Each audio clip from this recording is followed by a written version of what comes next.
Today we're going to talk a little bit about lobster tank maintenance and care, and steps you can take to keep your tank clean, avoid a service call, and improve the overall look of your department. So let's get right into it. Let me just reduce myself because you don't want to be looking at my silly face the whole time. I have some slides to show you.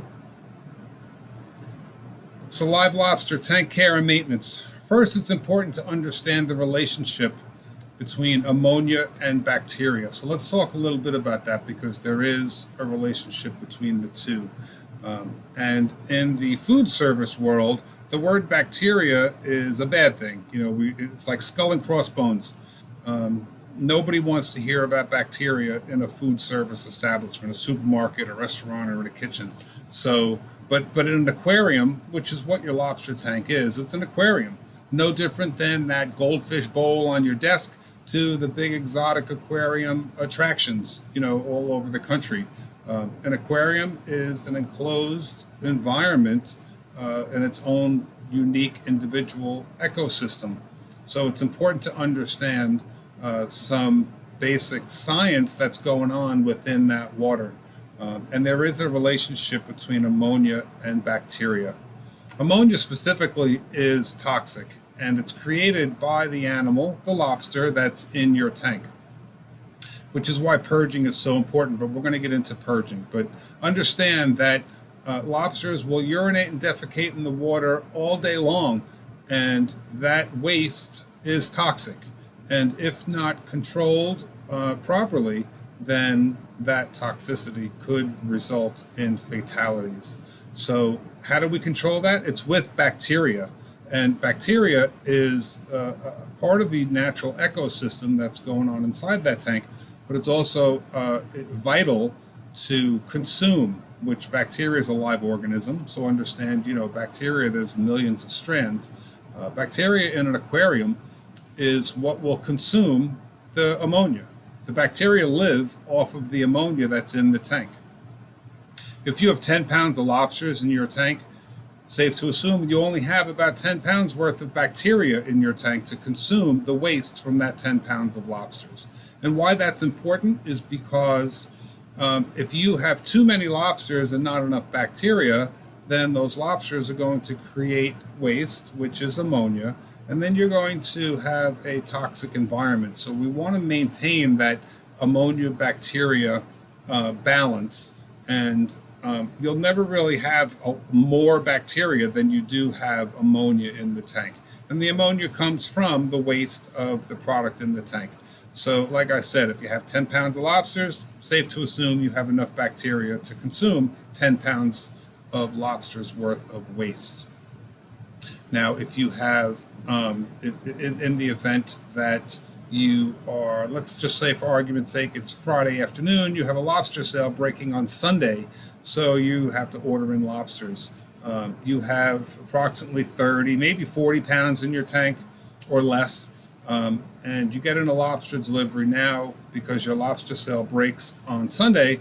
Now you have maybe 3 or 4 cases worth, 90 to 100 pounds worth of lobsters now that need to be held throughout the sale.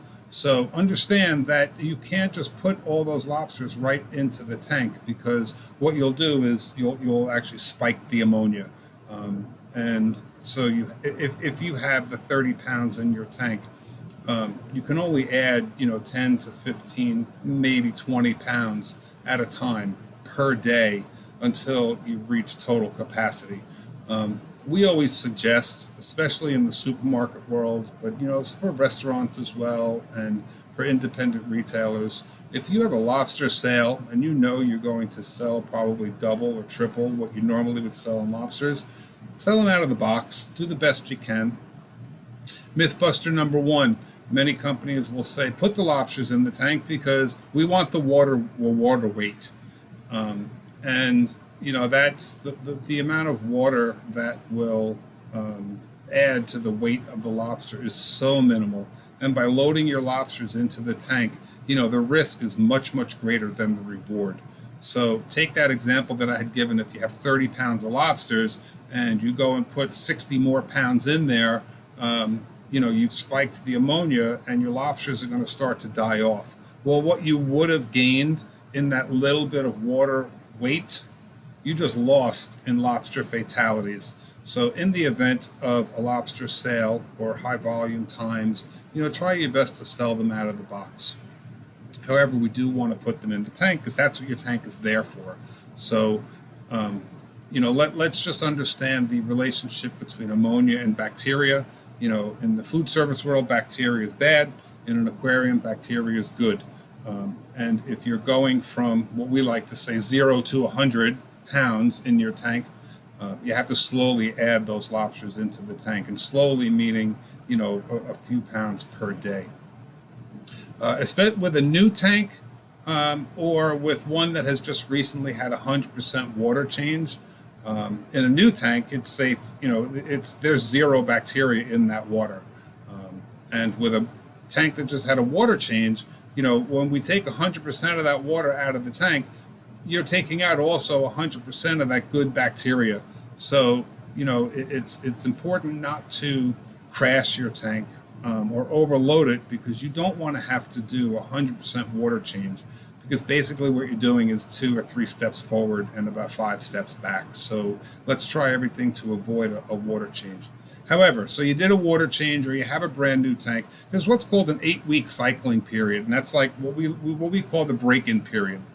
And basically what that means is you slowly add the lobsters into the tank to let the bacteria accumulate to full capacity of the tank. If you have a tank that is rated for 50, 60, 75, 80 pounds, depending on, whatever it is, whatever your tank is rated for in poundage, you can't go and put that much in it right away, especially with a new tank or one that has done a water change. You have to slowly add them.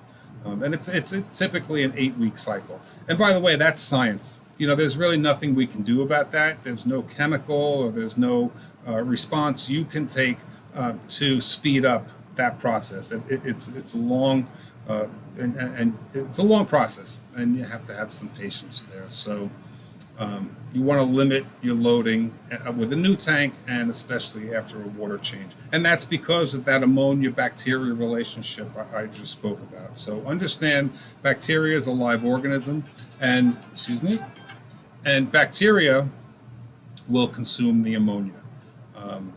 So you understand that, and then we can go on. Now, how do we keep that ammonia down to a sustainable level, or at a minimum? Or how is it controllable? We're going to get into that. First of all, you want to know, how do you check your ammonia? And many of you have seen, let me see if I can show you. I'm going to make my screen bigger here so I can show you the actual kit. Forgive me from looking away from the camera for a minute. This is what an ammonia test kit looks like.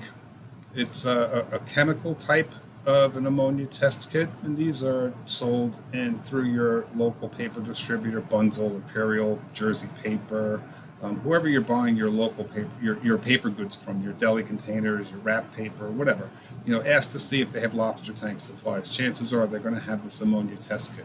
There's a few of them out on the market, but this chemical one is the most accurate and the one that we really recommend the most, because it is the most accurate and it's trustworthy.